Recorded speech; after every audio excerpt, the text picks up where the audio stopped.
आगे थोड़ा कंटिन्यू करते हैं। कंसंट्रेशन टर्म पढ़ रहे थे हम लोग, पिछले क्लास में स्टार्ट किए थे सॉल्यूशन में कंसंट्रेशन टर्म्स। वही कंसंट्रेशन टर्म्स कंटिन्यू है जिसमें हम लोग मास by mass, volume by volume और स्ट्रेंथ पढ़ लिए थे, कंटिन्यूड है।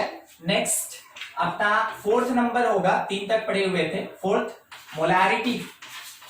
मोलैरिटी तो मोलैरिटी जो होता है इसका मीनिंग क्या होगा कि number of moles, it represent number of moles of solute, number of moles of solute in 1 litre of solution या पर litre solution in 1 litre solution. यानी कि सोल्यूशन का अगर 1 लीटर लेते हैं तो उसमें सोल्यूट का कितना मोल्स प्रेजेंट है वो कौन रिप्रेजेंट करता है, वो रिप्रेजेंट करता है मोलैरिटी को। मान लिया जैसे कि 3 moles of solute in 3 litre of solution, 3 litre of solution. तो हम लोग को कितने क्वांटिटी में बताया गया, 3 लीटर में बताया गया, और 3 लीटर क्वांटिटी में बोला गया कि 3 मोल्स है सोल्यूट का। तो हम लोग ये समझे कि 3 लीटर सोल्यूशन और इसके अंदर 3 मोल एग्जिस्ट कर रहा है सोल्यूट का, ठीक है, ऑफ सोल्यूट। तो इसका मतलब ये हो गया कि जब हम 1 लीटर सोल्यूशन लेंगे, 1 लीटर ऑफ सोल्यूशन, तो उसमें 3/3 मीन्स कितना, 1 मोल ऑफ सोल्यूट होगा, ठीक है। तो 1 लीटर सॉल्यूशन के अंदर, 1 लीटर सॉल्यूशन के अंदर कितना मोल्स प्रेजेंट है सोल्यूट का, 1 मोल।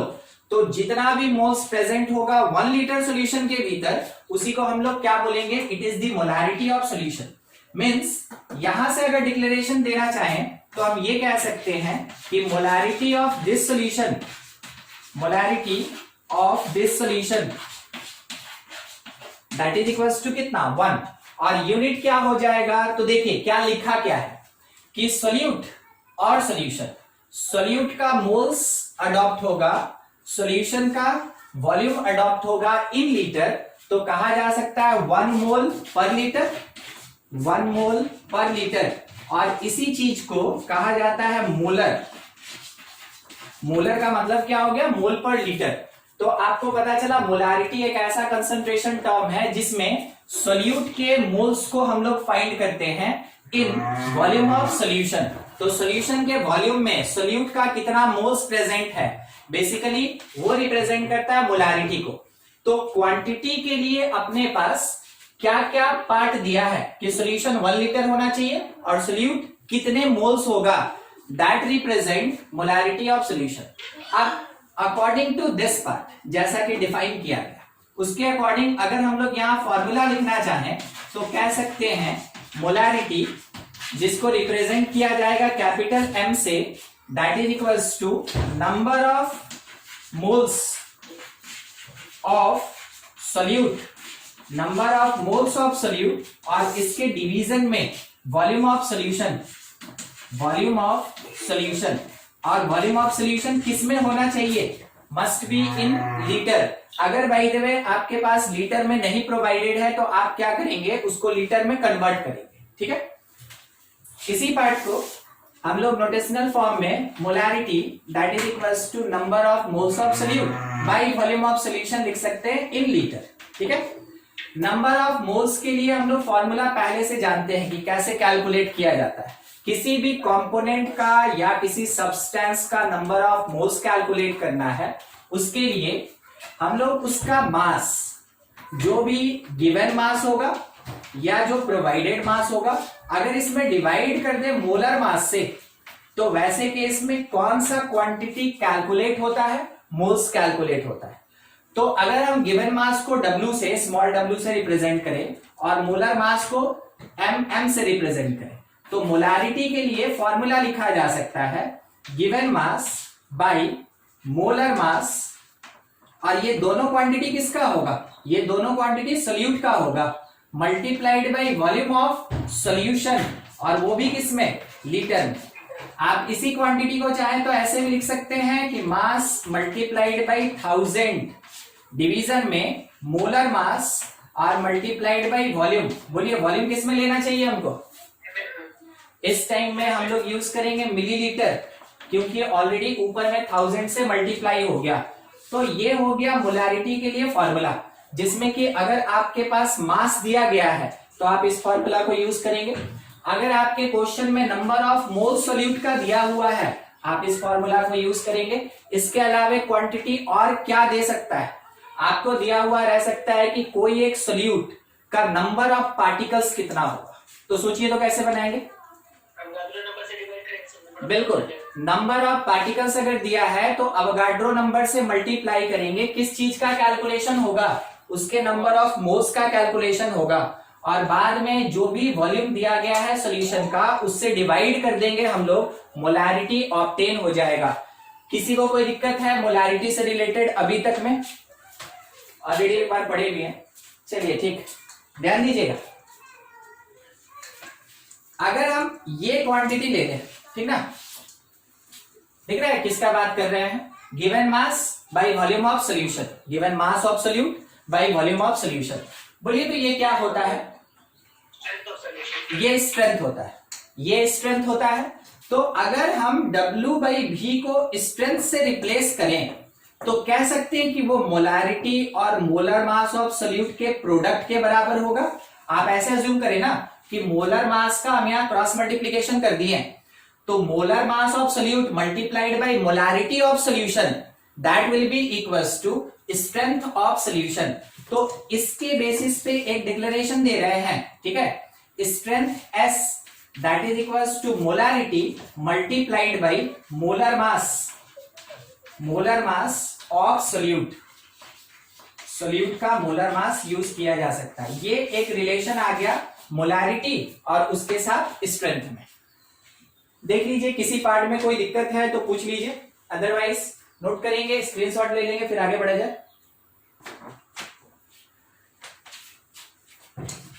देखिए नेक्स्ट हम ले रहे हैं फॉर डाइल्यूशन।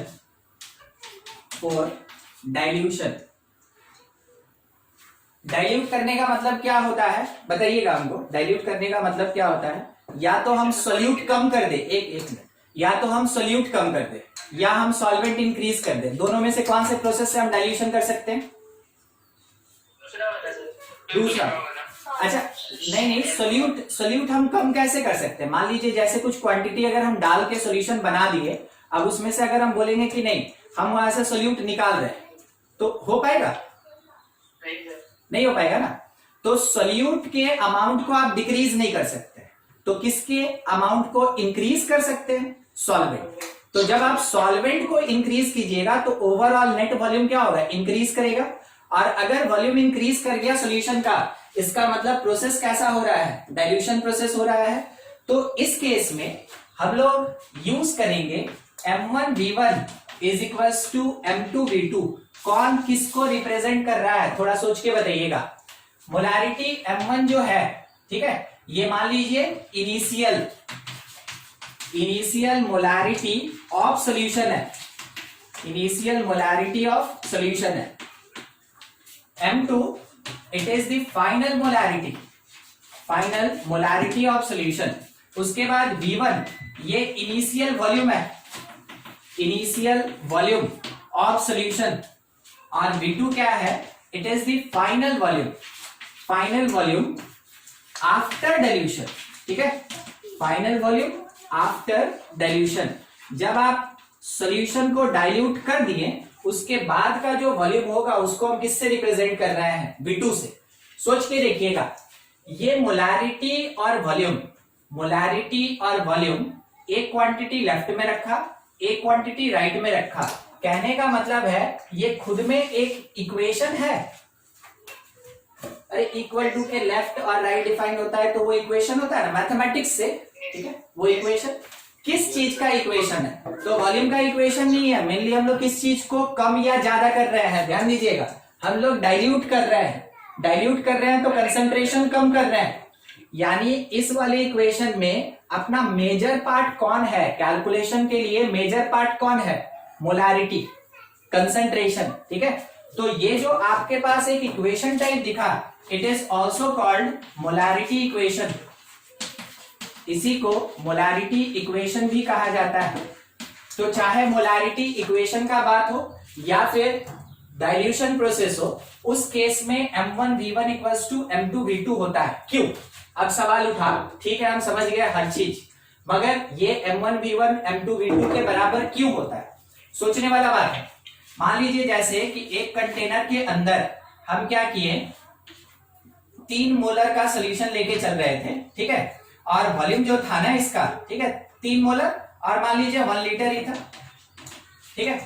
तो 3 मोलर 1 लीटर का, कोई बताएगा इसके अंदर नंबर ऑफ मोल्स कितना है सोल्यूट का? 3 मोल्स होगा, ठीक है, 3 मोल्स होगा। अब क्या किए, एडिशनली इसमें हम सॉल्वेंट मिला रहे हैं, एडिशनली इसमें हम सॉल्वेंट मिला रहे हैं। सॉल्वेंट कितना मिला दिए? 2 लीटर मिला दिए, ठीक है, 2 लीटर और सॉल्वेंट मिला दिए। अब थोड़ा सोचिएगा, क्या मेरे सोल्यूट के क्वांटिटी में चेंज हुआ? सोल्यूट के क्वांटिटी में चेंज नहीं हुआ। मतलब इनिशियल स्टेज में जितना नंबर ऑफ मोल्स हुआ करता था सोल्यूट का, फाइनल स्टेज में सोल्यूट का उतना ही नंबर ऑफ मोल्स रहेगा। आफ्टर डिल्यूशन जो नंबर ऑफ मोल्स है वो before dilution number of moles of solute के बराबर होगा। ये दोनों आपस में इक्वल। अब सोचिए कि मोलारिटी का फॉर्मूला क्या पड़े, number of moles of solute by volume of solution. Simple सा चीज है, लाके यहाँ पे क्रॉस मल्टीप्लाई कर दिया जाए तो हम ये रिप्रेजेंट कर सकते हैं कि जो नंबर ऑफ मोल्स होगा that is equals to molarity multiplied by volume, molarity multiplied by volume. यानी कि नंबर ऑफ मोल्स के लिए जब हम मोलारिटी को वॉल्यूम से मल्टीप्लाई करते हैं तो क्या कैलकुलेट होता है? Number of moles. बस यही चीज है। अगर इनिशियल स्टेज और फाइनल स्टेज में नंबर ऑफ मोल्स सोल्यूट का कांस्टेंट है, सेम है, इक्वल है, तो N1 के लिए यूज किए M1V1 बिल्कुल इस तरीके से, और N2 के लिए यूज किए M2V2। फाइनली ये दोनों आपस में क्या है? बराबर। कौन से प्रोसेस होने पे ये दोनों बराबर रहता है? डाइल्यूशन प्रोसेस में। तो इसी को मोलारिटी इक्वेशन भी कहते हैं, ठीक है, इस बात का ध्यान रखिएगा। कोई दिक्कत, कोई क्रॉस क्वेश्चन कि सर ये ऐसे क्यों हो गया, उस तरीके से होना चाहिए था, ऐसा कुछ भी नहीं, ठीक है। डिस्कस कर रहे हैं mixture of 2 solutions, mixture of 2 solution. Molarity के सेंस में मोलारिटी पढ़े हैं, अभी और किसी चीज को यूज नहीं करना है। तो यहां पे क्या किया गया कि 2 सॉल्यूशन का मिक्सचर बनाया गया। बताइए तो वो जो मिक्सचर होगा वो मिसिबल होगा कि इमिसिबल होगा? मतलब वो मिक्सचर होमोजीनियस होगा कि नॉन होमोजीनियस होगा? उसी से ना वर्ड आता है मिसिबल और इमिसिबल। होमोजीनियस। अगर मान ले रहे हैं हेट्रोजीनियस हो गया मींस नॉन होमोजीनियस हो गया, तो कुछ भी हो सकता है। ठीक है, चलिए, हाँ हो तो सकता है कुछ भी, सही बात है। समझिएगा, मान लीजिए जैसे कि एक पहले से मेरे पास 3 मोलर, ठीक है, 3 मोलारिटी का एक सॉल्यूशन है, और उसमें हम 2 मोलारिटी का सॉल्यूशन मिला दिए, ठीक है, 2 मोलारिटी का सॉल्यूशन मिला दिए, और फाइनली कोई बोला ना कि x मोलारिटी इस सॉल्यूशन का मोलारिटी है, समझे? x मोलर इस सॉल्यूशन का मोलारिटी है। वो x जो है वो दोनों का कंबाइंड इफेक्ट होगा कि दोनों का सेपरेट इफेक्ट होगा? कंबाइंड इफेक्ट होगा।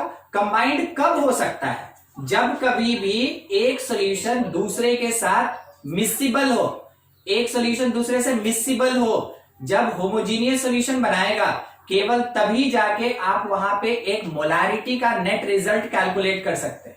समझ में आया बात? मोलारिटी वर्ड कंसंट्रेशन का टर्म है, और कंसंट्रेशन जब कभी भी रिलेटेड होता है या डिफाइंड होता है तो वो सॉल्यूशन के लिए डिफाइंड होता है। सही बात है, सॉल्यूशन के लिए डिफाइंड होता है। अगर by the way homogeneous mixture हुआ तो सॉल्यूशन हुआ, और तो कंसंट्रेशन होगा, और तब मोलारिटी होगा। समझे ना कैसे रिलेटेड है सब एक दूसरे से? जहां नॉन होमोजीनियस हुआ या हेट्रोजीनियस हुआ उस जगह पे कभी भी कंसंट्रेशन का सवाल ही नहीं उठता है। तो कंसंट्रेशन का सवाल नहीं उठा तो मोलारिटी कहां से आएगा फिर? समझ में आ रहा है? तो यहां पे हम जो भी डिस्कस करेंगे किसके लिए डिस्कस करेंगे? होमोजीनियस के लिए, ठीक है, मिसिबल होमोजीनियस के लिए। तो मिक्सचर ऑफ 2 सॉल्यूशन, मान लीजिए जैसे कि एक फर्स्ट सॉल्यूशन है, ठीक ना, एक फर्स्ट सॉल्यूशन, और इसके लिए अपने पास दिया हुआ है मोलारिटी M1 वॉल्यूम V1, ठीक है। तो इसका नंबर ऑफ मोल्स सोच के बताइए कितना होगा? m1 इंटू b1 है ना, m1 इंटू b1 ये होगा। ठीक है, सेकेंड सोल्यूशन, मेरे पास एक सेकेंड सोल्यूशन है और इसके लिए मोलैरिटी m2 है, कैलकुलेट किया, और वॉल्यूम v2 है। तो इसके लिए नंबर ऑफ मोल्स कितना निकल गया अपने पास? m2 into v2। ठीक है, जब कभी भी हम लोग इन दोनों को मिक्स करेंगे, ठीक है, इन मिक्सचर, जब भी इन दोनों को हम लोग आपस में मिक्स करेंगे, जब मिक्सचर बनेगा तो मिक्सचर का अपना खुद का नंबर ऑफ मोल्स होगा। तो हम यहाँ पे क्या लिख रहे हैं ना, number of moles of resulting mixture. ठीक है, जब भी मिक्सचर बनेगा तो number of moles of resulting mixture is equals to linear sum of n1 and n2, linear sum of n1 and n2। यानी कि फर्स्ट सॉल्यूशन का नंबर ऑफ मोल्स और सेकेंड सॉल्यूशन के अंदर जो नंबर ऑफ मोल्स है, किसका number of moles? Solute का, वो आपस में ऐड होगा। बोलिए, क्या आप इस इक्वेशन को कंफर्म करते हैं? किसी को कोई दिक्कत है ये पार्ट समझने में?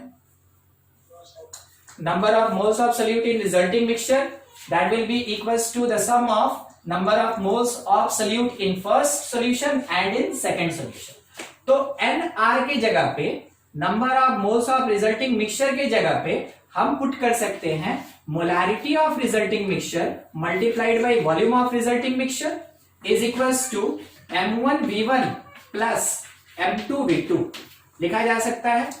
अगर हमसे पूछा, जैसे कि आपसे अभी हम एक सवाल पूछ रहे थे, उसी के अकॉर्डिंग अगर हमसे पूछा तो हमेशा इसमें क्या बोलेगा कि एक कंसंट्रेटेड सॉल्यूशन को दूसरे कंसंट्रेटेड सॉल्यूशन के साथ मिलाए तो रिजल्टिंग मिक्सचर का कंसंट्रेशन क्या होगा, मोलैरिटी क्या होगा, मींस मोलैरिटी पूछेगा। तो molarity of resulting mixture is equals to m1 v1 plus m2 v2, और डिवीजन में यहां पे कौन आएगा? vr, ठीक है, वॉल्यूम ऑफ रिजल्टिंग मिक्सचर। अब सोच के जवाब दीजिएगा। मान लीजिए जैसे 2 लीटर का सॉल्यूशन था और उसमें 2 लीटर और सॉल्यूशन मिला दिए, मेरे हाथ में कितना लीटर सॉल्यूशन है? डायरेक्ट ऐड हुआ। ठीक है, वॉल्यूम के साथ बस मिल रहा है। ठीक है, आपस में मिल रहा है, कोई प्रोसेस नहीं हो रहा है, बस एक जगह पे दोनों प्रेजेंट हो रहा है। तो टोटल नेट रिजल्ट कितने लीटर का? 4 लीटर। यानी कि इस VR को अगर हम चाहे तो V1 प्लस V2 लिख सकते हैं, जो पहले सॉल्यूशन और दूसरे सॉल्यूशन का वॉल्यूम है उसके सम के इक्वल होगा। तो मोलैरिटी ऑफ रिजल्टिंग मिक्सचर के लिए फॉर्मूला मिला m1 v1 plus m2 v2, और डिवीजन में अपने पास क्या आएगा? v1 plus v2। ये हो गया मोलैरिटी ऑफ रिजल्टिंग मिक्सचर। जब कभी भी हम लोग दो सॉल्यूशन को एक साथ मिक्स करेंगे और दोनों सॉल्यूशन मिक्सिबल होना चाहिए, तो मिक्सचर का जो नेट मोलैरिटी होगा, जो रिजल्टिंग मोलैरिटी होगा, वो कैलकुलेट करने के लिए इस फॉर्मूला को यूज करेंगे। देखिए आपके क्वेश्चन में ये लिखा रहेगा, क्वेश्चन में इससे रिलेटेड वर्ड लिखा रहेगा ताकि आप पहचान सके। अगर आपको डेटा दे दिया है सोल्यूट का, आपको डेटा दे दिया है वॉल्यूम ऑफ सॉल्यूशन से रिलेटेड कुछ भी, और डायरेक्ट पूछा कंसंट्रेशन कितना इन मोल्स पर लीटर, मींस हमको मोलैरिटी निकालना है। स्टार्टिंग में जो किए थे बस वो फॉर्मूला लगाना है। बाय द वे आपके क्वेश्चन के स्टेटमेंट में आगे ये जोड़ा गया है, further some amount of solvent added to this solution. इसका मतलब क्या हुआ? डाइल्यूशन प्रोसेस हो रहा है, तो आपको ये प्रोसेस लेके चलना है। अगर आपके क्वेश्चन में ये मेंशन है कि solution of x molarity added to या mixed with solution of y molarity, जब इन दोनों को मिक्स करेंगे हम लोग तो रिजल्टेंट सॉल्यूशन का जो मोलैरिटी होगा वो क्या होगा? इसका मतलब है mixture of two solution calculate करना है। समझ रहे हैं? ये सब वर्ड आपके क्वेश्चन में मेंशन रहेगा, जिससे आप आइडेंटिफाई करेंगे कि एक्चुअल में हमको कौन सा फॉर्मूला कहां पे यूज करना है। ठीक है, कंप्लीट कीजिए। कुछ डाउट है तो पूछ लीजिए।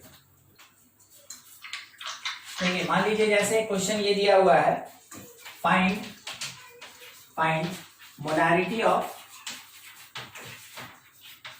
molarity of solution when 3 gram of 4 gram of NaOH mixed with 3.6 gram of HCl, 3.65 gram of HCl solution in mixture of two solutions of volume 2 liter and 1 liter. ठीक है, तो मोलैरिटी ऑफ सॉल्यूशन, जबकि 4 ग्राम NaOH कितने litre में? 2 litre में। 3.65 ग्राम HCl कितने litre में? 1 litre में। ठीक है, इन दोनों को क्या किया गया? एक साथ मिक्स किया गया। क्या आपको ये बात पता चल रहा है? ये HCl और ये NaOH, ये दोनों कैसा है? एक एसिड और एक बेस है। ठीक है, एक एसिड और एक बेस है। तो बाय द वे, अगर एसिड और बेस का कॉन्सेप्ट आता है ना, तो उस समय ग्राम इक्विवेलेंट आता है। उस समय हम लोग मोल्स पे डिस्कशन नहीं करते। ठीक है, ग्राम इक्विवेलेंट आता है। और ग्राम इक्विवेलेंट जब कभी भी आएगा तो हम लोग को देखना है कि नेचर कैसा है। ठीक है, तो एसिड और बेस एक दूसरे के ग्राम इक्विवेलेंट को क्या करता है? कैंसिल करता है। क्यों कैंसिल करता है? क्योंकि न्यूट्रलाइज करता है। ठीक है, बाय द वे, अगर कभी भी उसके ऊपर चार्ज 1 होगा, ठीक है, चार्ज 1 होगा, एक्स फैक्टर 1 होगा, वैसे केस में सोच के बताइए, ग्राम इक्विवेलेंट, जो ग्राम इक्विवेलेंट है वो मोल्स के इक्वल होगा कि नहीं होगा? आप पढ़े हैं, दोनों इक्वल होगा। एक आंसर मिला, और कुछ? फिर से बोले, अगर चार्ज 1 है तो ग्राम इक्विवेलेंट जो है वो मोल्स के इक्वल होगा या नहीं होगा? और बहुत कोई ग्राम इक्विवेलेंट भूल गया ना। ठीक है, नॉर्मेलिटी पढ़ेंगे तो हम इसको है ना फिर से लेके आएंगे। बस क्वेश्चन के बीच में लेके आ रहे हैं कि अगर बाय द वे मेरे पास इलेक्ट्रोलाइट है, तो इलेक्ट्रोलाइट में कोई जरूरी नहीं कि हर बार हमको नॉर्मेलिटी ही लगाना है। कभी अगर मोलैरिटी दिया है तो हम उसके बेसिस पे भी कैलकुलेशन कर सकते हैं। ठीक है, चलिए ठीक, ध्यान रखिएगा, ग्राम इक्विवेलेंट मोल्स के बराबर होता है कब? जब चार्ज 1 यूनिट होता है। और चार्ज पहचानने का तरीका अगर किसी को नहीं आता है तो तोड़ के देखिए, क्या होगा? Na+OH-, ये क्या होगा? H+Cl-। दोनों में चाहे कैटेन का बात करें या एनायन का बात करें, चार्ज कितने यूनिट का है? 1 यूनिट का है, उसके ऊपर चार्ज। ठीक है, तो वैसे केस में हम क्या करेंगे ना कि सबसे पहले मोलारिटी थोड़ा निकालना चाहेंगे। किसके लिए? NaOH सॉल्यूशन के लिए। तो यहां पे मेरे पास अमाउंट कितना दिया? 4 ग्राम, और इसका मोलर मास कितना होता है? 40। सोडियम का 23 प्लस 1 24 और ऑक्सीजन का 16। ठीक है, तो कितना हो गया? 40।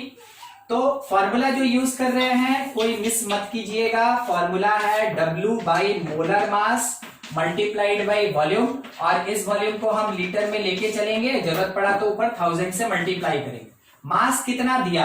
4 ग्राम। मोलर मास कितना होता है? कैलकुलेट किए 40। वॉल्यूम कितना दिया गया है? 2 लीटर।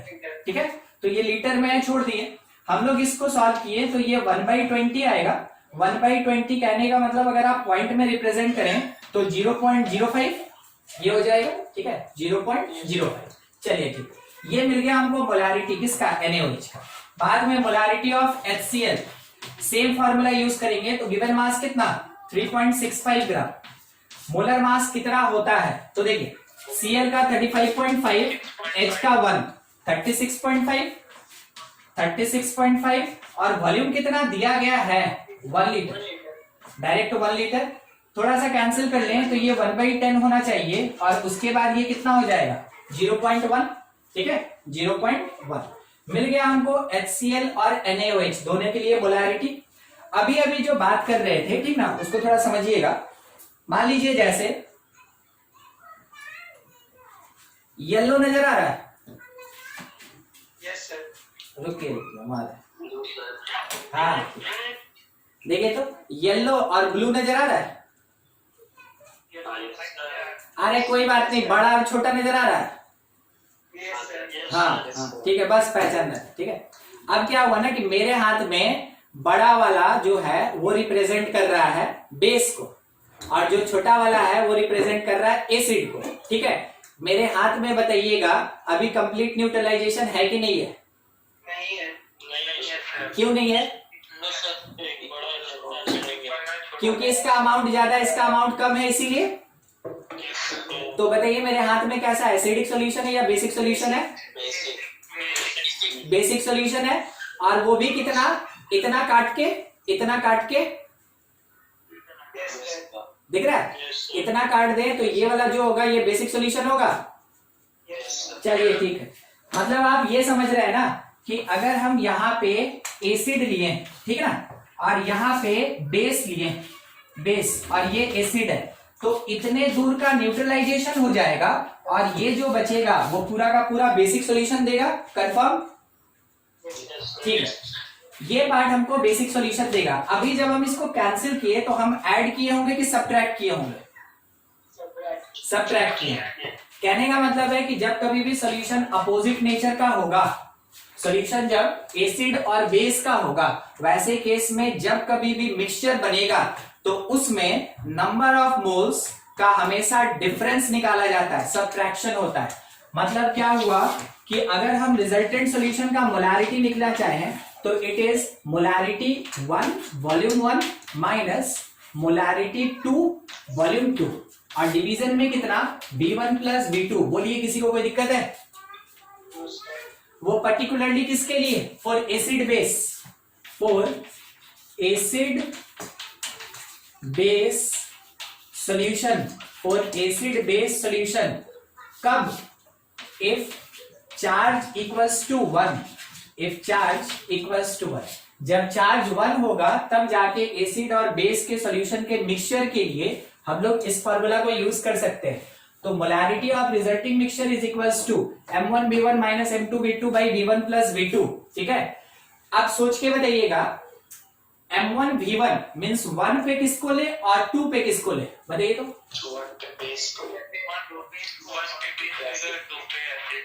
हाँ ठीक है, ठीक है, हम लोग ले सकते हैं वैसे। अब यहाँ NaOH और HCl को देख के बताइए 1 में किसको ले और 2 में किसको ले? 1 एसिड ले लें, ठीक है, 1 एसिड ले लिए और 2 में बेस। चलिए ठीक है, वो भी ले लिए। आपको यहाँ पे है ना कुछ भी परेशान होने का जरूरत नहीं है, समझिएगा। यहाँ पे आपको कुछ परेशान होने का जरूरत नहीं है कि कैसे हम समझे कि हाँ हम 1 के जगह एसिड लें और 2 के जगह बेस लें, या हम बेस और एसिड लें, कोई दिक्कत नहीं। आपको क्या करना है, जब भी डिफरेंस निकालना है ना, ध्यान रखिएगा ये पूरा क्वांटिटी मॉड में डाल दीजिएगा। मॉड में इसलिए क्योंकि मोलारिटी जो कंसंट्रेशन टर्म होता है वो कभी नेगेटिव नहीं हो सकता है, ठीक है। तो पॉजिटिव क्वांटिटी बनाने के लिए हमेशा किसका यूज करेंगे? मॉड का। अब आप 1 के जगह एसिड को डालिए, बेस को डालिए, कुछ फर्क नहीं पड़ता है, आपका आंसर सेम आएगा, ठीक है। तो molarity of resulting mixture that will be equals to Na को यूज करेंगे, यहाँ HCl को यूज करेंगे, NaOH और HCl। चलिए molarity of NaOH it is 0.05, 0.05। एक बार कोई हमको बताएगा यहाँ पे वॉल्यूम कितना है NaOH का? 2 माइनस M2 मतलब क्या हो गया? एसिड के लिए नंबर ऑफ, सॉरी मोलारिटी 0.1, और इसका वॉल्यूम कितना हो जाएगा? 1 लीटर, ठीक है। और डिवीजन में क्या मिलेगा? 2 लीटर प्लस 1 लीटर ऐड कर दिए तो molarity of resulting mixture is equals to, multiply किए तो 0.1 माइनस 0.1 डिवीजन में 3 इज इक्वल्स टू कितना? 0 इज इक्वल्स टू 0, और 5 में 2 से गुना कीजिए 10 होगा तो 0.1, ठीक है। ये पहले से 0.1 है, सब्ट्रैक्ट किए कितना मिला? 0। 0 क्या बताता है? 0 क्या बताता है? Neutral solution. ये जब मोलारिटी ऑफ रिजल्टिंग मिक्सचर हमको 0 मिल गया ना, इसका मतलब है कि आप कह सकते हैं कि mixture of solution, mixture of solution is completely neutralised, is completely neutralised. ये पूरा का पूरा न्यूट्रलाइज्ड सॉल्यूशन हम लोग को मिला। बाय द वे, अगर molarity of resulting mixture greater than 0 मिलता, आप क्या बोलते? मोलारिटी मान लीजिए ना, मान लीजिए ये तो अपना आंसर खत्म हो गया, ये क्वेश्चन का आंसर खत्म हो गया, बस मानने के लिए बोल रहे तो थोड़ा मान के भी कुछ सीखिए। एसिडिक या बेसिक होता? आइदर एसिडिक या बेसिक होता, आइदर एसिडिक या बेसिक होता। अब थोड़ा सा एक जगह पे और चलिएगा, मॉड नहीं यूज किए, ठीक ना, मॉड नहीं यूज किए, वो तो फाइनल आंसर देने के लिए, पॉजिटिव बनाने के लिए मॉड लगाए थे। मान लीजिए मॉड नहीं यूज किए, अब molarity of resulting mixture greater than 0, acidic की बेसिक, क्योंकि 1 की जगह बेस को पुट किए थे, ठीक है। अगर ये पॉजिटिव आ गया विदाउट मोड, मतलब ये फर्स्ट वाला ज्यादा होगा और ये सेकंड वाला कम होगा, मीन्स ये कैसा निकलता, एसिडिक की बेसिक, हाँ हाँ बेसिक बेसिक बेसिक, ये कैसा निकलता, बेसिक निकलता, ये रिजल्टिंग मिक्सचर बेसिक होता। बाय द वे अगर ये नेगेटिव हो जाता, अब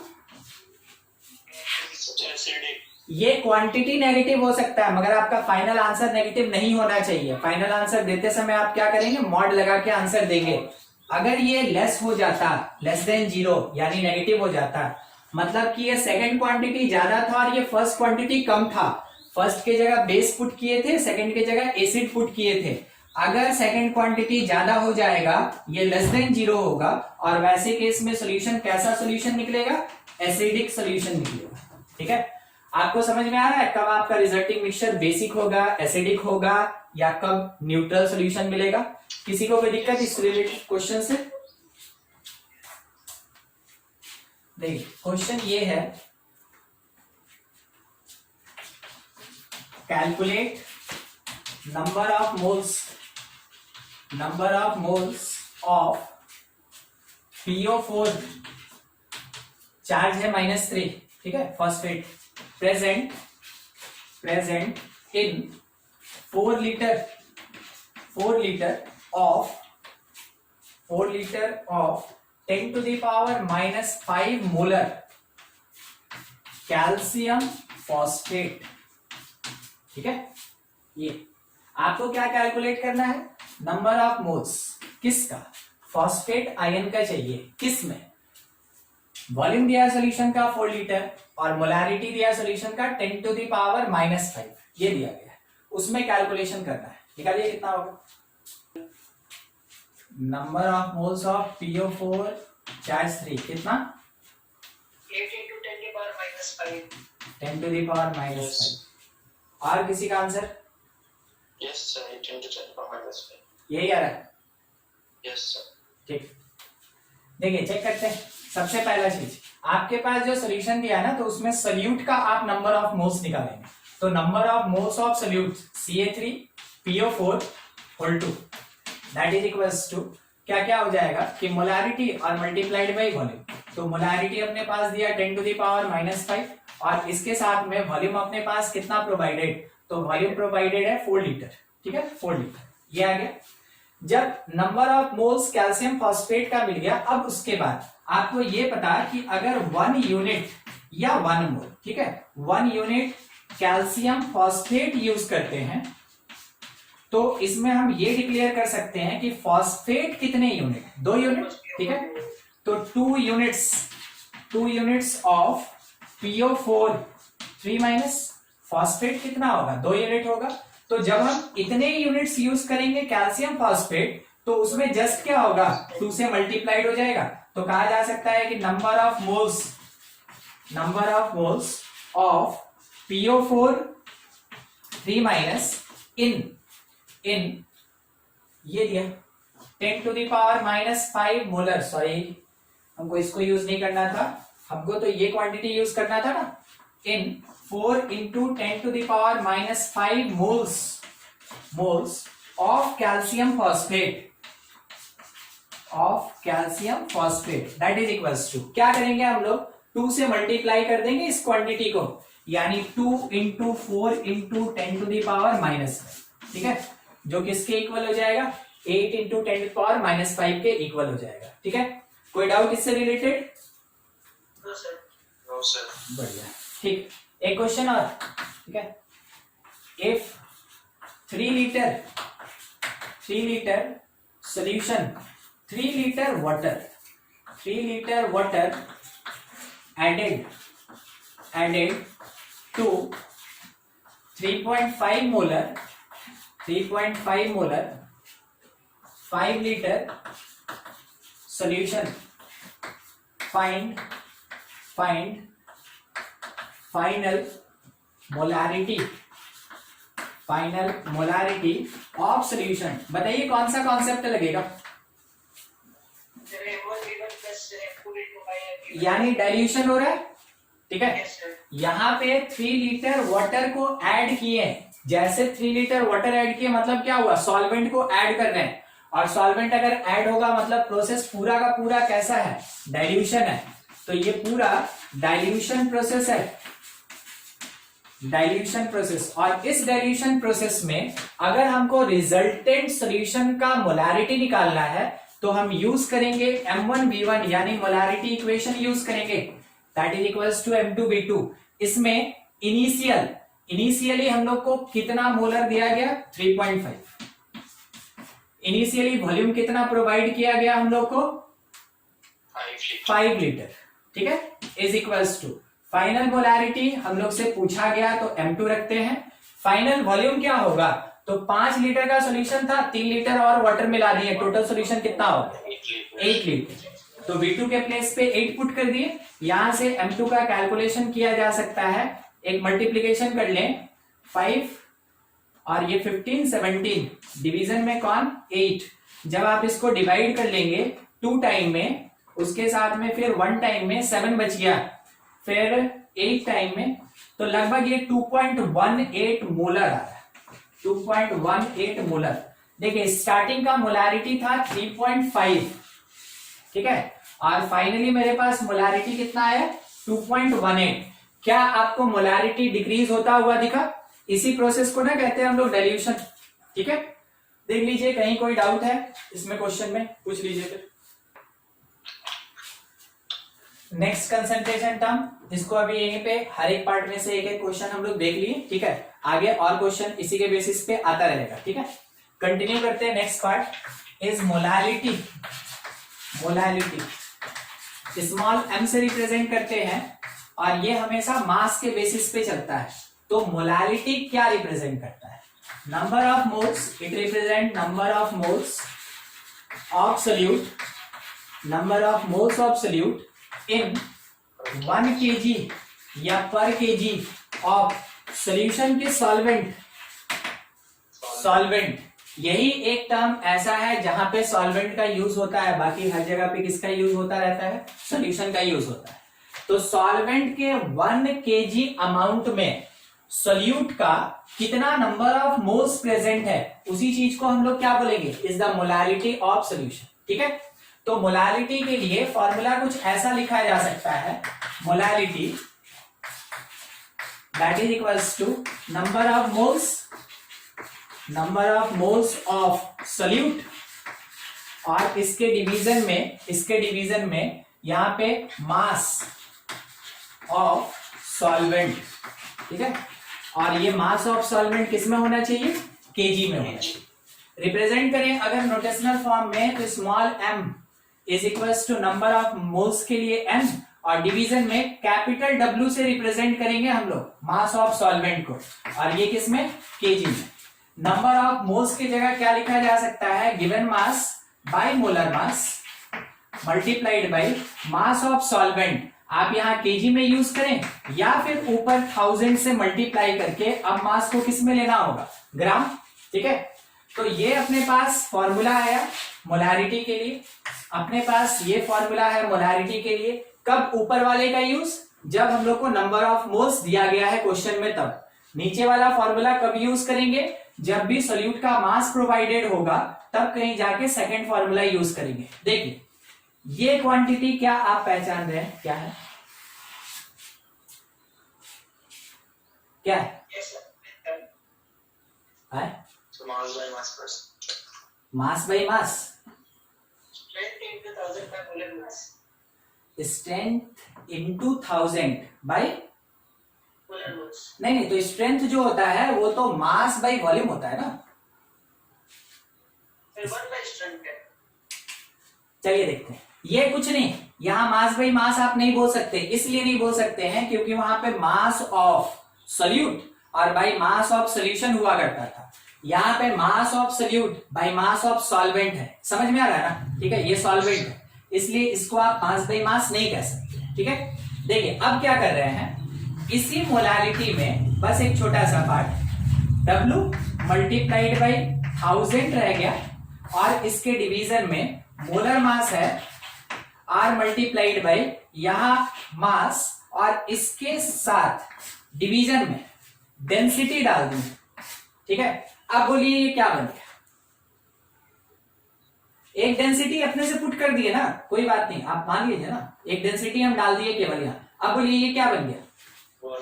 ये वॉल्यूम बन गया। डेंसिटी यहाँ खुद से अगर पुट किए तो एक डेंसिटी हमको यहाँ भी डालना पड़ेगा। ठीक है, अब हम ये कह सकते हैं कि ये मेरे पास आया volume of solvent. Volume of solvent, अगर ये डाइल्यूट सॉल्यूशन है, समझते हैं ना, डाइल्यूट सॉल्यूशन और कंसंट्रेटेड सॉल्यूशन एक ही सॉल्यूशन का बात है। डाइल्यूट सॉल्यूशन में सॉल्यूट का अमाउंट सॉल्वेंट के कंपैरिजन में बहुत कम होता है। अगर बहुत कम होगा तो हम राउंडिंग करके इस बात को कह सकते हैं कि ये किसको रिप्रेजेंट कर रहा है। राउंडिंग करके, ध्यान रखिएगा, ये किसको रिप्रेजेंट कर रहा है? ये वॉल्यूम ऑफ सॉल्यूशन को रिप्रेजेंट कर रहा है। तो इन डाइल्यूट सॉल्यूशन कंडीशन के साथ चल रहे हैं। In dilute solution mass of solvent by density that is equals to volume of solvent. Volume of solvent is approximately equals to volume of solution. क्या आप इस बात को कंफर्म करते हैं कि डाइल्यूट सॉल्यूशन के अंदर जो सॉल्वेंट का वॉल्यूम होगा वो लगभग सॉल्यूशन के वॉल्यूम के बराबर होता है? Yes sir. ठीक है, अब जाके ये जो क्वांटिटी हमको मिलेगा वो किसी के साथ रिलेट कर सकता है। ठीक है, वो किसी के साथ रिलेट करेगा। तो जो मेरे पास मोलारिटी है is equals to mass multiplied, छोड़िए इसको, ठीक है, यहां पे हम लोग लीटर में रखेंगे, मोलर मास, और इसके साथ यहां वॉल्यूम आ गया। अब बताइए तो ये क्या है? हम क्या छोड़े हैं अभी? यहाँ पे एक डेंसिटी छूटा है मेरा। ठीक है, ध्यान रखिएगा, एक डेंसिटी छूटा हुआ है, डेंसिटी। अब ये वाला पार्ट है स्ट्रेंथ। ठीक है, ये पार्ट है स्ट्रेंथ। तो स्ट्रेंथ इज इक्वल्स टू हम क्या लिख सकते हैं? स्ट्रेंथ हम लिख सकते हैं molality multiplied by molar mass of solute multiplied by density. ठीक है, और डेंसिटी जो है वो सॉल्यूशन का है कि सॉल्वेंट का है? सॉल्यूशन का। अरे डाइल्यूट सॉल्यूशन है ना, तो डाइल्यूट सॉल्यूशन में जो सॉल्यूशन का डेंसिटी होगा अप्रोक्सीमेटली सॉल्वेंट का वही डेंसिटी होगा। आप ऐसे सोचे ना कि मान लीजिए जैसे 1 लीटर पानी आपके पास है और उसमें चीनी का 2 दाना, समझते हैं ना, 2 बिट्स, ठीक है, चीनी का 2 दाना गिर गया। अब बताइए क्या पूरा मीठा हो जाएगा पानी? नहीं होगा। कितना भी घोल लीजिए वो शरबत तो नहीं बनने वाला है ना। तो इसका मतलब क्या हुआ कि काफी कम अमाउंट था सॉल्यूट का, जिसके कारण मेरा सॉल्यूशन कैसा है? बहुत डाइल्यूट है।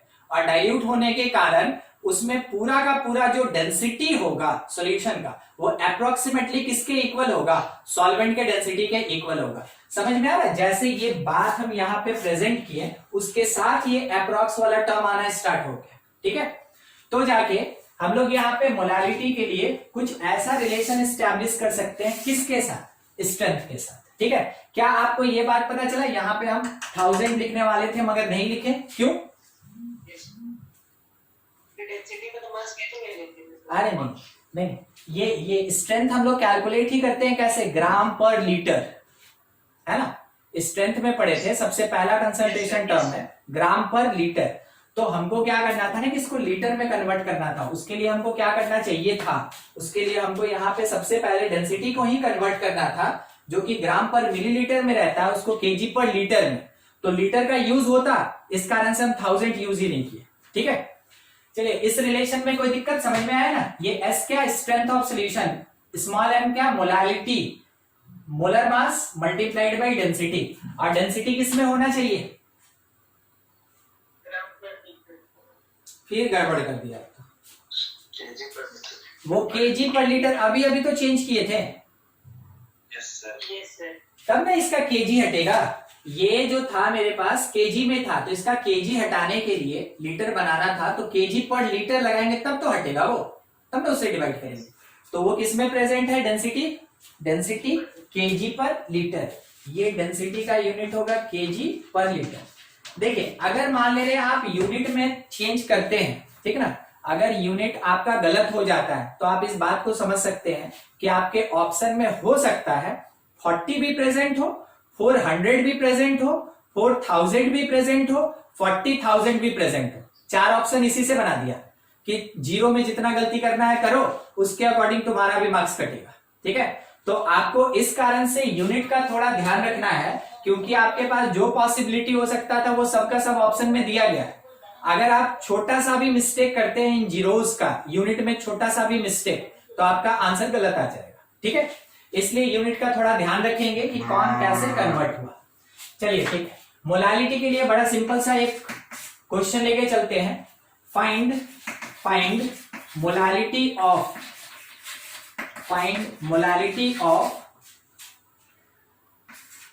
3 ग्राम 170 ग्राम NH3 in 500 ग्राम of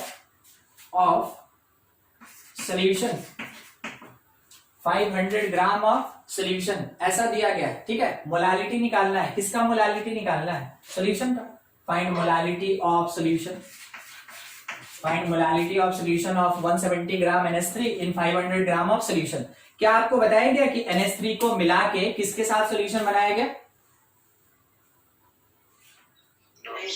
नहीं।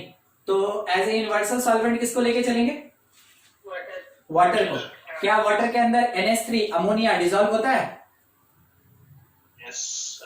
हाँ, होता है। ठीक है, तो आप इसमें नहीं ना कहीं कंफ्यूज कर रहे हैं कि NH3 है, पानी में कैसे घुल गया? घुलता है। ठीक है, ठीक है, चलिए ठीक। यहाँ पे अपने पास मास ऑफ सोल्यूट कितना, यानी NH3 कितना? इट इज 170 ग्राम, ये मिल गया। उसके साथ में मास ऑफ सोल्यूशन कितना? सोल्यूशन दैट इज 500 ग्राम। ठीक है, एडिटिव इफेक्ट है। मास ऑफ सॉल्वेंट बोलिए कितना होगा? इसमें से इसको सब्ट्रैक्ट करेंगे, solution minus solute that is equals to solvent. तो 500 minus 170 is equals to 330 gram. ठीक है, 330 ग्राम। अब हम लोग को निकालना था मोलालिटी, तो मोलालिटी के फॉर्मूला पे चले तो इज इक्वल्स टू ऊपर वाला, वहां नहीं, यहां वाला। ठीक है, ये वाला पार्ट यूज करें। मास मल्टीप्लाइड बाई 1000, डिवीजन में अपने पास मोलर मास, और multiplied by the mass of solvent. ठीक है, और मास ऑफ सॉल्वेंट क्योंकि 1000 यूज है तो इन ग्राम। एक कैलकुलेशन हम लोग को यहां पे करना है कि molality is equals to mass of solute 170 gram दिया है, मल्टीप्लाइड बाई 1000 और molar mass multiplied by 1000। NH3 का मोलर मास कितना? 17। NH3 का 17 और multiplied by mass of solvent कितना अपने पास है? 330। 330, 1 0 0 और यहां से कैंसिलेशन। ठीक है, तो हम लोग क्या लिख सकते हैं? It is 1000 by 33, 1000 by 33। ठीक है, तो ये कितना आएगा? 33 से 3 33.33। ठीक है, नहीं गलत है, सोच के बोलिए। 30. हाँ, ये सही आप बोले। ठीक है, ये 30.30 होगा। ठीक है, तो 30.3 ये क्या निकला? मोलालिटी निकला, यानी मोलर लिख सकते हैं, मोलर। 30.3 मोलर। मोलर का मतलब क्या होता है? मोल पर केजी, है ना? मोलर का मतलब मोल पर केजी। देखिए, किसी क्वांटिटी में कुछ डाउट है, कुछ पूछना है, पूछ लीजिए। डेंसिटी, तो डेंसिटी प्रेजेंट रहेगा डाइल्यूट सॉल्यूशन के लिए, तो आप मोलारिटी को मोलालिटी में और मोलालिटी को मोलारिटी में कन्वर्ट कर सकते हैं। ठीक है, चलिए आगे कंटिन्यू करते हैं। नेक्स्ट अपना जो भी नंबर था, ठीक है, मोल फ्रैक्शन रिप्रेजेंट करते हैं एक्स से। ठीक है, मोल फ्रैक्शन का मतलब क्या हो गया कि it is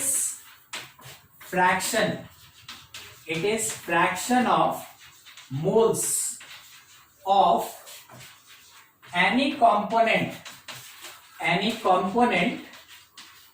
to total to total number of moles, किसमें, total number of moles in solution, ठीक है, सॉल्यूशन के अंदर टोटल नंबर ऑफ मोल्स जितना होगा उससे अगर डिवाइड कर दे किसी कंपोनेंट के नंबर ऑफ मोल्स में, तो किसका कैलकुलेशन होता है, मोल फ्रैक्शन का, ठीक है। तो मान लीजिए जैसे एग्जांपल के लिए ऐसा समझ लीजिए कि ए को, बी को और सी को मिला के एक सॉल्यूशन बनाया गया, ठीक है, एक सॉल्यूशन बनाया गया। तो सॉल्यूशन कैसा, टर्नरी सॉल्यूशन है। इस टर्नरी सॉल्यूशन में अपने पास कितना कंपोनेंट है, 3, ए, बी और सी। एन ए रिप्रेजेंट कर रहा है, एन बी रिप्रेजेंट कर रहा है, एन सी रिप्रेजेंट कर रहा है number of moles of A, B and C, A, B और सी के मोल्स को रिप्रेजेंट कर रहा है। जब हम एक्स ए लिखेंगे, ये क्या रिप्रेजेंट करेगा, it is the mole fraction of component A, mole fraction of component ए, ठीक है। तो ये है अपने पास मोल फ्रैक्शन ऑफ ए। और निकालने का तरीका ऊपर में बताया गया कि ए का जो नंबर ऑफ मोल्स होगा, अगर इसमें टोटल मोल्स ऑफ सॉल्यूशन से डिवाइड करें, तो टोटल मोल्स ऑफ सॉल्यूशन जो होगा वो उसके सॉल्वेंट के मोल्स, सॉल्वेंट और सोल्यूट के मोल्स को ऐड करने से बनेगा। तो हम लोग क्या ले सकते हैं, N A plus B plus C. जब इस क्वांटिटी को यूज करेंगे हम लोग, तब कहीं जाके कैलकुलेशन किया जा सकता है किसका, मोल फ्रैक्शन ऑफ ए का कैलकुलेशन कर सकते हैं। चलिए ठीक है, सोच के बताइएगा, बी का कितना, बी का sir N B by NA plus N B. बस नंबर ऑफ मोल्स ऊपर का चेंज हो जाएगा, नीचे वाला क्वांटिटी कांस्टेंट बना हुआ रहेगा, नीचे का क्वांटिटी कांस्टेंट है। सी का NC by NA plus NB. ठीक है, number of moles for C by A plus B plus C, ठीक है। तीनों को ऐड कर दिए, बोलिए क्या, क्यों, सिंपल मैथमेटिकली ऐड करेंगे तो वो ट्रू हो जाएगा, और वो किसके इक्वल हो जाएगा, 1। ऐड कीजिए ना, एक्स ए, एक्स बी और एक्स सी को ऐड कीजिए, न्यूमरेटर क्या हुआ, N A plus N B plus N C, और डिनोमिनेटर भी उतना ही है, कैंसिल हो गया, कितना हो जाएगा, 1। यानी कि हम ये डिक्लेयर कर सकते हैं यहां से, in any solution sum of mole fractions of each component exactly equals to कितना, 1। जब कभी भी हम लोग मोल फ्रैक्शंस का सम करेंगे, सॉल्यूशन के कंपोनेंट्स के मोल फ्रैक्शन का सम करेंगे, तो सारे मोल फ्रैक्शन को ऐड करके वो किसके इक्वल होता है, 1 के इक्वल होता है। यानी अगर दो क्वांटिटी रहेगा तो एक का मोल फ्रैक्शन निकालेंगे और दूसरे का कैलकुलेट करने के लिए 1 में से माइनस कर देंगे, ठीक है, 1 में से माइनस कर देंगे, ठीक। एक क्वेश्चन ले रहे हैं, मोल फ्रैक्शन निकालना होगा।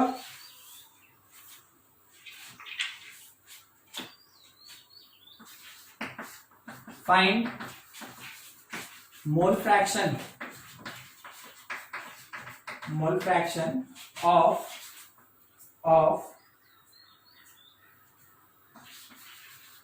Ethanoic acid in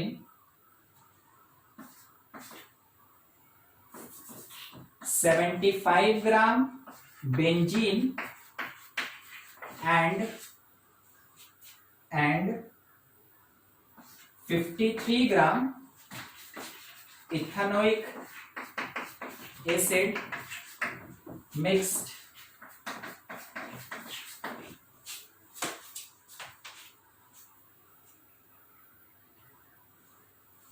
mixed in solution.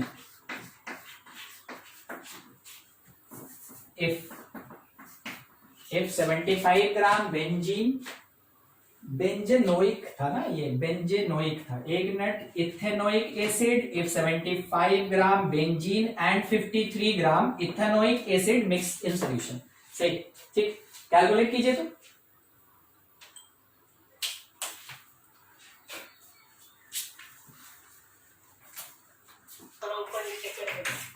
मास कुछ आगे पीछे करना है क्या? Yes sir. इथेनोइक से दिक्कत हो रहा है?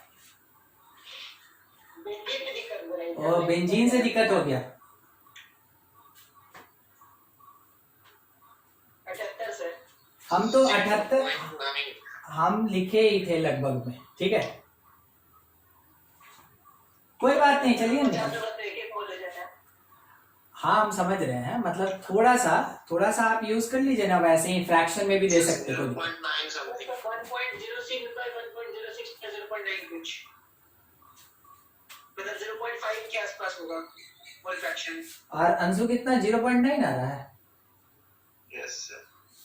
अच्छा ठीक है, चेक करते हैं। चलिए हम तो एक क्वेश्चन लिखने वाले थे, बना ही लिया जाए उसको। देखिए सबसे पहला चीज हम लोग के पास जो मास दिया हुआ है, ठीक है, मास वो किसका है? बेंजीन का। तो बेंजीन के लिए वो है 75। यहां पे हम लोग ये यूज करेंगे ना, ठीक है। तो number of moles of C6H6 is equals to 75 और ये हो गया 72 और 6 78। बस इसी में दिक्कत हो रहा था ना, ठीक है। तो 3 से कैंसिल करते हैं इसको, 25 और 3 से ये कितना 26, 25 by 26 रहने दीजिए लगभग में, ठीक है। उसके बाद मास हम लोग को दिया है, कौन है? Ethanoic acid. इथेनोइक कहने का मतलब क्या हो गया? वो CH3OOH, ठीक है। तो ये हो गया कितना? 24 और 4 28 28 और 32 28 और 32 है ना, ये 60 हो गया। तो ये मास किसका है? C2H4O2 या C2O2H4 that is equals to, मास दिया हुआ था अपने पास 53 ग्राम। तो इसका नंबर ऑफ मोल्स जो होगा इज इक्वल्स टू 53 बाई यहां से 60, ठीक है, अप्रोक्सीमेटली। चलिए कैंसिल कर ले, कुछ कैंसिल होगा ना? 53 ऐसा नंबर ही है कि ये कैंसिल नहीं होगा। पॉइंट में आप चाहें तो इसको रिप्रेजेंट कर सकते हैं। हम लोग को निकालना किसका था? हम लोग को निकालना था मोल फ्रैक्शन ऑफ इथेनॉल। इसी के लिए कैलकुलेशन करना है।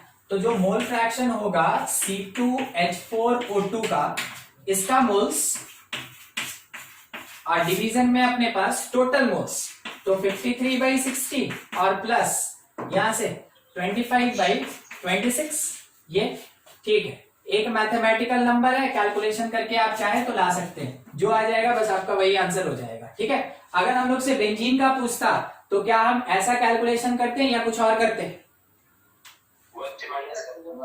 1 में से हम लोग माइनस कर देते हैं, एकदम ठीक है। चलिए ठीक है, यहां कर लीजिएगा। हाँ बस इसको सॉल्व करना है, ये क्वांटिटी क्या आ रहा है आप आराम से बैठ के मैथमेटिकली सॉल्व कर सकते हैं। देखिए एक क्वेश्चन और, क्वेश्चन है aqua solution of HCl is 38% by mass, 38% by mass, and its density is 1.19 ग्राम पर millilitre. Calculate molality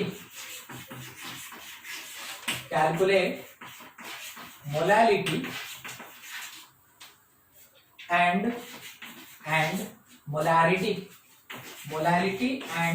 molarity of solution.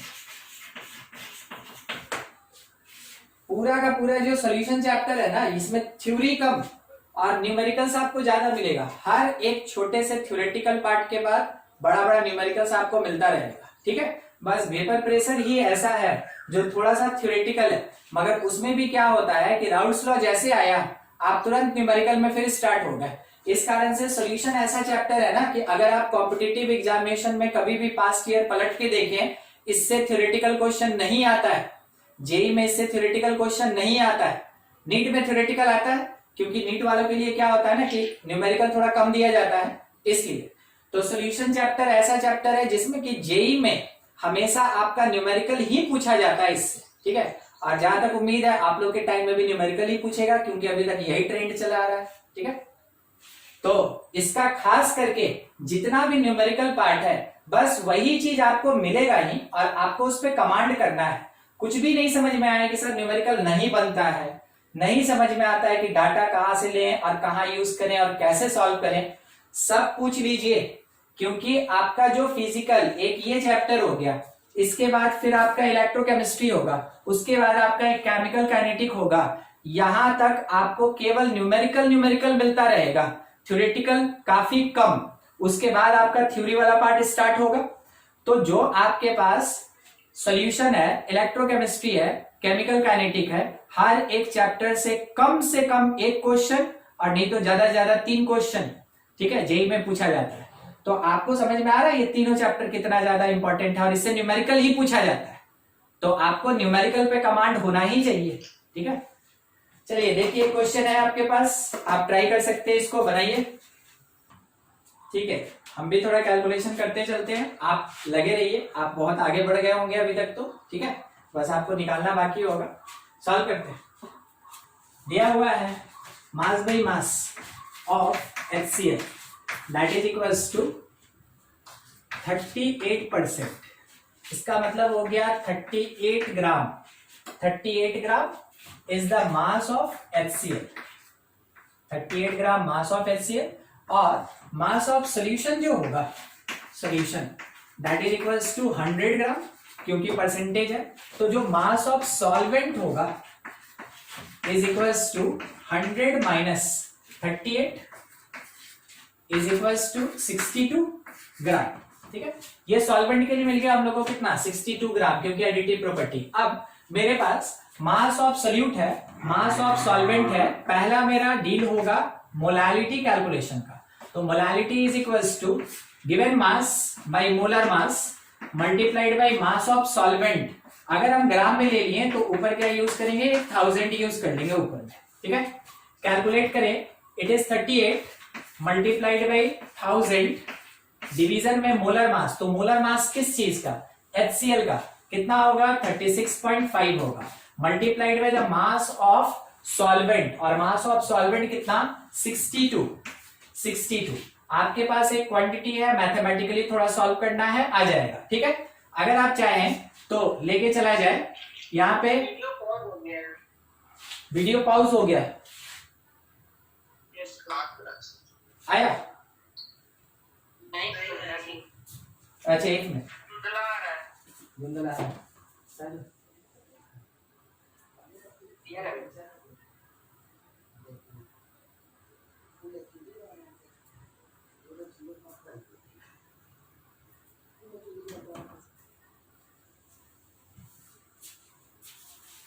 अभी आया साफ साफ, यस सर। हाँ ठीक।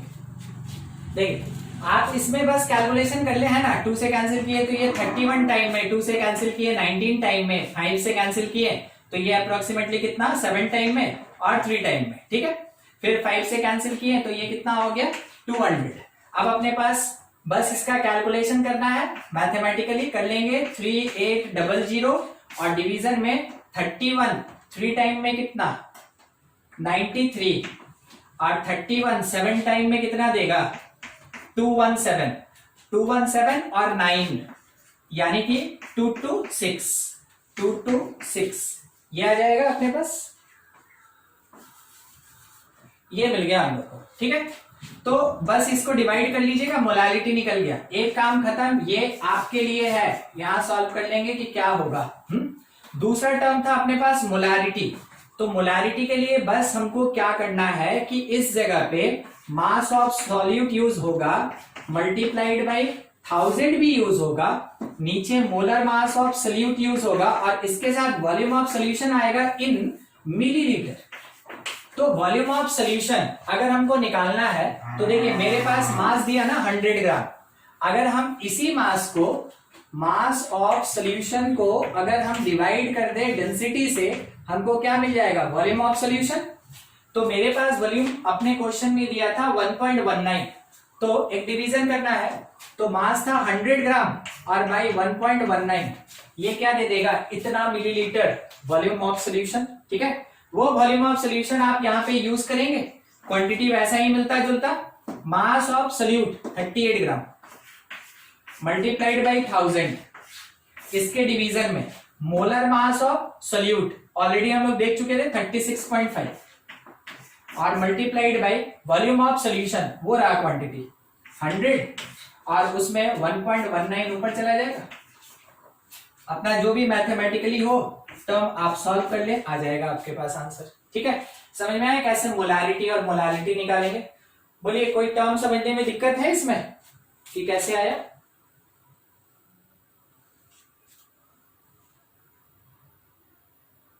इलेवन में तो इसका खूब क्वेश्चन बनाए होंगे, है ना, some basic concept of chemistry में बनाए थे उस टाइम में।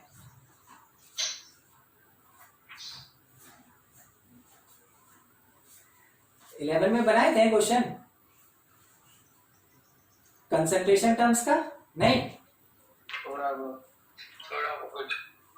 थोड़ा बहुत वो इसी कारण से सम बेसिक कॉन्सेप्ट ही हिला हुआ है केमिस्ट्री में, है ना, फिजिकल में, इसीलिए। चल ठीक है, अभी समझ में आ रहा है ना? थोड़ा किसी किसी को लग रहा होगा कि रिपीट भी हो रहा है पिछले साल वाला ही, तो अभी टर्म ही ऐसा है, और किसी किसी को लग रहा होगा कि चलो वहां छूट गया था तो यहाँ पढ़ लिए, यहाँ सीख लिए, दोनों काम होता जा रहा है। ठीक है, ज्यादातर कोशिश कीजिए क्वेश्चन लिखने के साथ मेरे बोलने का इंतजार मत कीजिए, आप बनाना स्टार्ट कर दीजिए जो कर सकते हैं। अदरवाइज जिसके लिए ये नया है या पहली बार है, 11 में ध्यान नहीं दिए अच्छे से या नहीं पढ़ पाए, तो वो पूरा ध्यान दीजिए ताकि आपको अभी पूरा का पूरा कवर कर सके। इसके आगे तो ये सब फिर जरूरत पड़ेगा ही पड़ेगा। तो क्या कौन बाहर चल गया था? जूम से मतलब जूम एग्जिट करा दिया था। और आपको इसीलिए ना आर के सर पूछ रहे थे उस दिन, पूछ रहे थे सर, इसीलिए पूछ रहे थे कि आप लोग का डाटा वाटा खत्म हो जाता है क्या? नहीं सर, डाटा खत्म नहीं होता है, सिम चेंज कर दिए, सीधे डाटा कमा देते हैं वापस।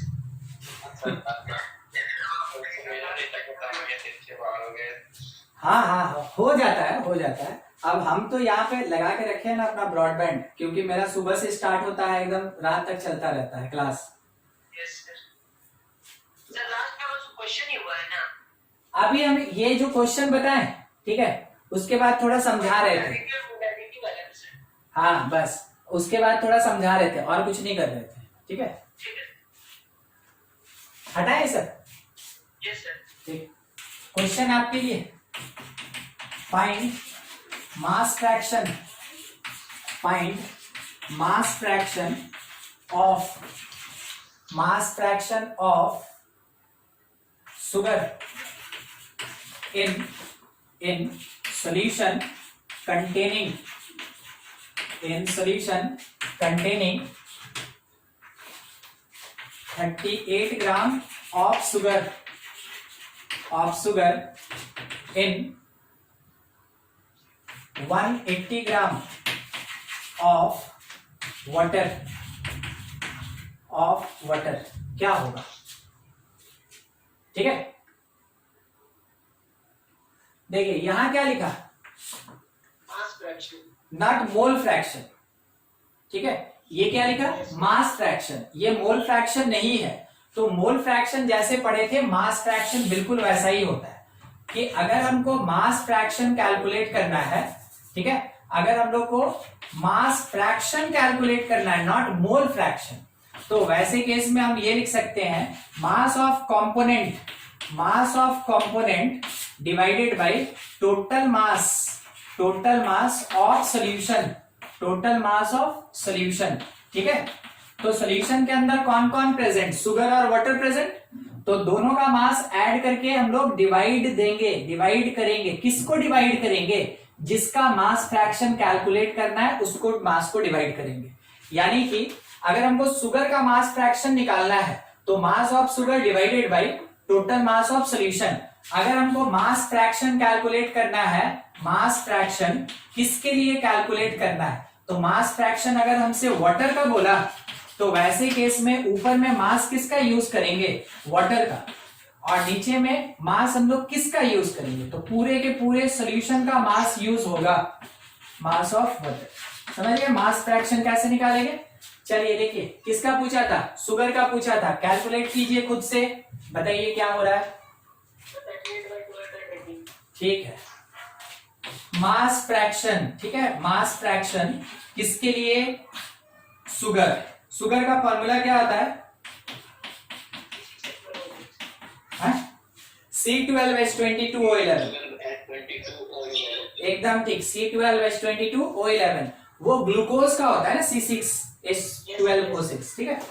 तो इज इक्वल्स टू मास कितना दिया शुगर का 38, और डिवीजन में मास ऑफ शुगर 38 और वाटर का मास कितना है 180, ठीक है 180।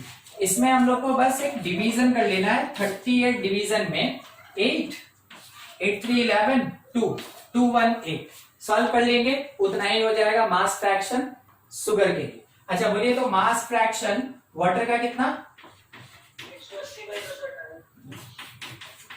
180 बाई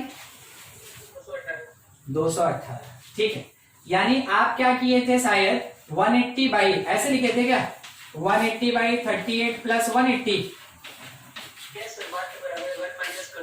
हाँ हम वही चीज तो पूछ रहे थे, is equals to 1 minus the mass fraction of, किसका मास फ्रैक्शन शुगर का, बिल्कुल मोल फ्रैक्शन की तरह ही बिहेव करता है, मोल फ्रैक्शन की तरह ही बिहेव करेगा, बस मोल्स के जगह हम लोग क्या यूज करते हैं मास यूज करते हैं। अगर एक दिया हुआ है ग्राम में, एक दिया हुआ है केजी में, क्या करेंगे यूनिट चेंज करेंगे कि ऐसे ही निकाल देंगे, नहीं नहीं चेंज करेंगे, चेंज करेंगे, इसलिए चेंज करेंगे ना क्योंकि इसके नाम के साथ क्या लगा हुआ था मास फ्रैक्शन, ठीक है मास फ्रैक्शन। तो जब भी मास बाई मास होगा तो मास बाई मास होगा तो मास का तो कैंसिलेशन हो जाएगा, यानी उसका यूनिट क्या होगा कुछ नहीं, वो एक फ्रैक्शन है, वो एक फ्रैक्शन है, फ्रैक्शन मतलब एक कांस्टेंट है और कांस्टेंट नंबर हमेशा यूनिटलेस होता है। तो मोल फ्रैक्शन हो गया, मास फ्रैक्शन हो गया, ये हमेशा क्या होता है ये यूनिटलेस क्वांटिटी होता है। इस कारण से आप न्यूमरेटर में जो भी मास जिस किसी भी क्वांटिटी में लेंगे, ग्राम है या केजी है, डिनोमिनेटर का टोटल क्वांटिटी भी आपके पास उसी यूनिट में होना चाहिए, ठीक है ऊपर नीचे यूनिट आपको सेम रखना पड़ेगा, तब कहीं जाके आपका आंसर सही होगा इसमें। सेम क्वेश्चन, आप इसका मोल फ्रैक्शंस निकालिए, दोनों का मोल फ्रैक्शन कैलकुलेट कीजिए कितना होगा, सेम क्वेश्चन।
बन गया ऊपर वाला,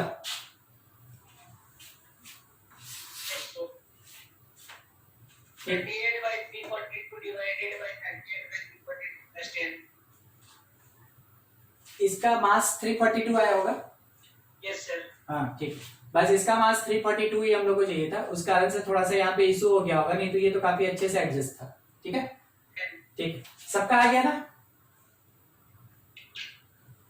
ये, यस सर, चलिए बहुत बढ़िया। यहाँ पे in gases mixture of 60% nitrogen, 15% oxygen and 25% CO2 by mass, calculate mole fraction of each gas, ठीक है मोल फ्रैक्शन निकालना है हर एक गैस का। तो पहला चीज, अगर हमको 60% दिया तो क्या हम ऐसे बोले कि मास ऑफ नाइट्रोजन जो है वो 60 ग्राम है, ठीक है, जो मास ऑफ ऑक्सीजन है इज 15 ग्राम और इसके साथ मास ऑफ CO2 इज 25 ग्राम, ठीक है, जबकि मेरे पास सॉल्यूशन पूरा का पूरा कैसा, तो ये जो सॉल्यूशन या मिक्सचर हो रहा है is of 100 gram, is of 100 ग्राम, देखिए सबको ऐड करके 100 हो रहा होगा, हो रहा है ना, ठीक है 100 हो रहा होगा। बस यहां पे क्या हमको कोई सॉल्वेंट वॉल्वेंट चाहिए क्या, कुछ नहीं चाहिए। हम लोग क्या सीखे थे कि अगर नॉन रिएक्टिंग गैसेस एक दूसरे के साथ इंटरमिक्स होता है तो वो हमेशा कैसा रहता है, मिसिबल, और मिसिबल होगा तो वो हमेशा क्या बनाएगा, गैसियस सॉल्यूशन। ठीक है, हमको उसी के अकॉर्डिंग केवल कैलकुलेशन करना है। तो मोल फ्रैक्शन अगर हमको निकालना है N2 का, तो that is equals to mass by molar mass, कितना, 14. तो नाइट्रोजन के लिए 14 28 होगा, Yes, sir. N2 है ना, ठीक है। तो ये हम पहले मोल्स निकाले, मोल्स, ठीक है, नाइट्रोजन के लिए। तो यहाँ 4 से कैंसिलेशन करके ये 15/7, 4 से cancellation. Number of moles of oxygen given mass है 15 और ये कितना 32, ये कैंसिल नहीं होगा। चलिए, नंबर ऑफ मोल्स किसका, 44. CO2, 44. तो 25/44, ये भी अपने पास कैंसिल नहीं होगा। आपको मैथमेटिकली थोड़ा कैलकुलेशन करना होगा। जब आप मोल फ्रैक्शन N2 का निकालेंगे तो इज इक्वल्स टू 15/7 और इसके डिवीजन में सबका सम, तो 15/7 प्लस 15/32 प्लस 25/34, 25/44, ठीक है। तो मैथमेटिकली आप उसमें ना थोड़ा सा कैलकुलेशन कर लीजिएगा, देख लीजिएगा क्या आ रहा है। इसी तरीके से आपको O2 का भी मोल फ्रैक्शन और CO2 का मोल फ्रैक्शन कैलकुलेट कर लेना है। कर लेंगे इतना काम घर पे, उसको कंप्लीट कर लीजिए जहां तक हुआ है बोर्ड पे, आगे बढ़ा जाए। पार्ट्स पर मिलियन, पार्ट्स पर मिलियन, मिलियन मतलब 10⁻⁻6. Minus plus 10 to the power 6. हाँ 10⁻6। मिलियन का मतलब क्या होता है, 10⁻6 इतना। तो इसका मतलब क्या हो गया ना, ये पीपीएम से रिप्रेजेंट करेंगे, पीपीएम। इसका मतलब हो गया कि number of particles, number of particles of solute in 1 million या 10⁻6 पार्टिकल्स, 10⁻6 पार्टिकल्स ऑफ सॉल्यूशन। ठीक है, सॉल्यूशन के 10⁻6 पार्टिकल में से नंबर ऑफ पार्टिकल हमको किसका लेना है, सोल्यूट का। अगर ये लिखा हुआ है, देखिएगा, इसका मतलब एक और चीज होता है। मान लीजिए 30 ppm of SO2 in air, तो हमको अब क्या करना है ना कि वॉल्यूम में रिप्रेजेंट करना है। ध्यान रखिएगा, हम यहाँ पे पार्टिकल्स लिखे, अब हमको वॉल्यूम में रिप्रेजेंट करना है। ध्यान रखिएगा, हम क्या लिखेंगे, 30 मिलीलीटर, ठीक है, 30 ग्राम ऑफ SO2 इन 1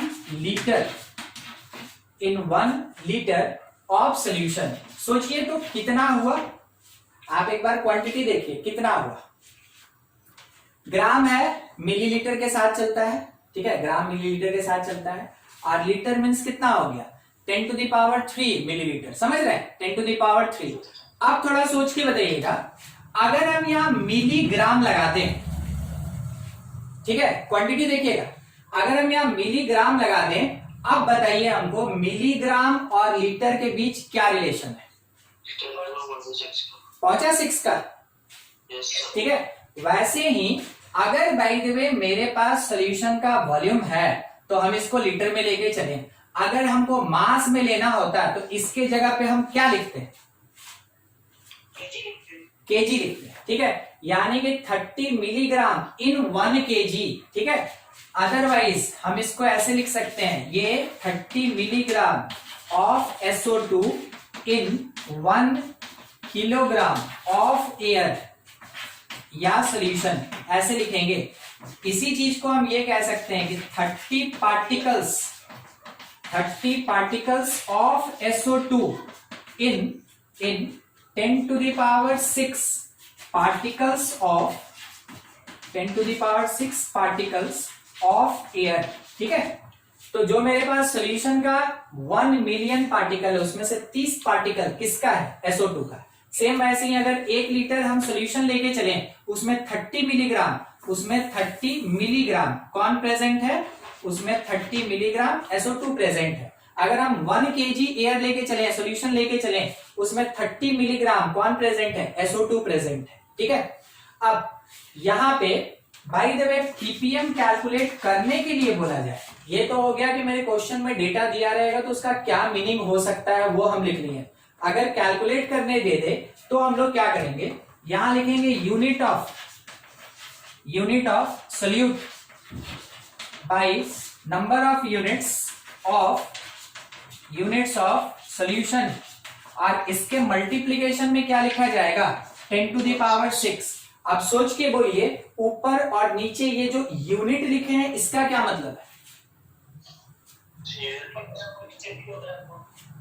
मतलब ऊपर ग्राम तो नीचे ग्राम, ऊपर केजी तो नीचे केजी, ऊपर मिलीलीटर तो नीचे मिलीलीटर, ठीक है।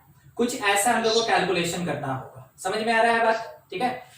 तो इसका यूनिट सेम रहेगा और बाद में ये 10⁻⁶, तो जाके हमको आंसर मिलेगा कि number of particles of solute in number of particles of solution. समझ में आया आंसर कैसे मिलेगा हमको पीपीएम के लिए। तो पीपीएम जब कभी भी कैलकुलेट करना हो आप इस फॉर्मूला को यूज करेंगे, और अगर आपके क्वेश्चन में पीपीएम करके कुछ दिया है तो उसका क्या मीनिंग होता है, ये क्वेश्चन के या प्रोवाइडेड ऑप्शन के बेसिस पे आपको थोड़ा सा सोच समझ के यूज करना है कि तीनों में से किसको यूज करें, ठीक है।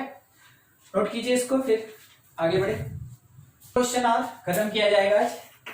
देखिए क्वेश्चन क्या है, 8 gram of solute, 8 gram of solute are dissolved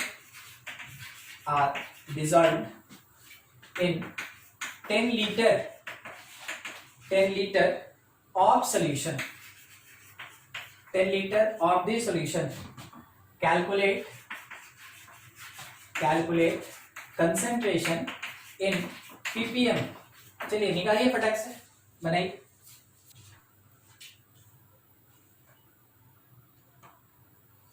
देखिए इससे तो कैलकुलेशन होगा नहीं,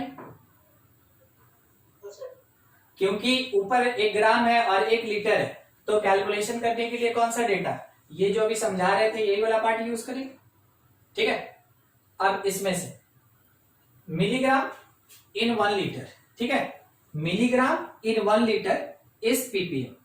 तो हम लोग क्या करेंगे कि सबसे पहले जो मास ऑफ सोल्यूट दिया है, तो मास ऑफ सोल्यूट मेरे पास है 8 ग्राम, तो इज इक्वल्स टू हम कितना मिलीग्राम इसको लिख सकते हैं, इट इज 8000 मिलीग्राम। सही है, बोलिए हाँ कितना, 1 ग्राम में कितना मिलीग्राम होता है, 10 ग्राम, हाँ? 10 मिलीग्राम। अच्छा मिली सेंटीग्रेड, हाँ सर ये सर आपने कितना 1000 होता है ना 1000, तो ये कितना हो जाएगा 8000 मिलीग्राम हो जाएगा, ठीक है। तो मास ऑफ सोल्यूट मिल गया, और उसके बाद हम लोग को वॉल्यूम ऑफ सोल्यूशन लीटर में कितना दिया है, 10 लीटर, ठीक है। तो वही चीज यहाँ पे बोला गया था ना कि कितना मिलीग्राम कितने लीटर में, हाँ। तो जब आप कंसंट्रेशन इन पीपीएम कैलकुलेट करेंगे तो that is equals to total in milligram by total volume in litre, ठीक है। ये मिलीग्राम लीटर जैसा दिया उसके अकॉर्डिंग, ये मिलीग्राम और ये किसमें लीटर। अब ये कैंसिल होगा और आंसर कितना आएगा 800 पीपीएम, 800 पीपीएम। क्योंकि आप समझ रहे हैं ना 1 लीटर में 1 मिलीग्राम, 1 मिलीग्राम कितने में, 1 लीटर में, 1 मिलीग्राम 1 लीटर में, उसी को तो हम लोग पीपीएम कहते हैं, ठीक है, उसी को पीपीएम कहते हैं। देखिए 30 का 30 यहाँ रह गया और ये पीपीएम रिप्लेस हुआ milligram of SO2 in 1 litre, तो milligram in 1 litre that is called ppm. तो 800 मिलीग्राम इन 1 लीटर, तो 800 पीपीएम कह सकते हैं। इस क्वेश्चन के लिए कितना पीपीएम, 800 पीपीएम, ठीक है।